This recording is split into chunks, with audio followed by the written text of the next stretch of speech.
Sejumlah politikus PDI Perjuangan mengaku kecewa dengan keputusan Gibran Rakabuming Raka yang menerima pinangan menjadi cawapres Prabowo Subianto. Mereka mempertanyakan soal keadilan PDIP kepada Gibran apakah masih kurang.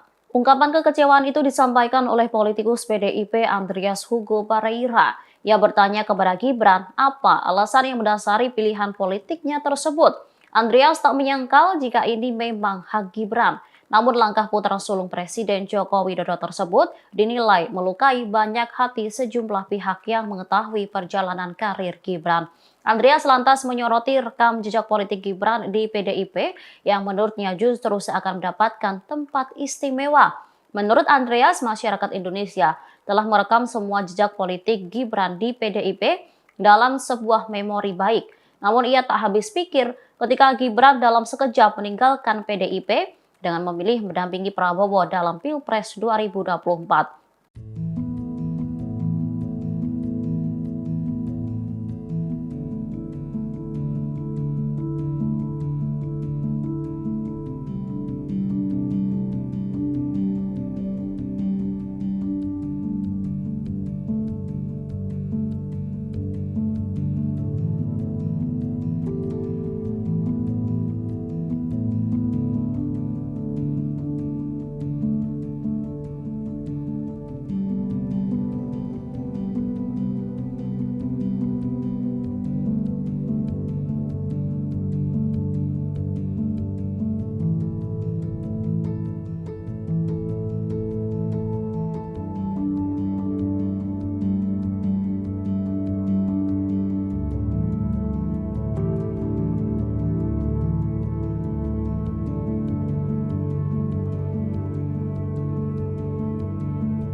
Download Tribun X sekarang, menghadirkan lokal menjadi Indonesia.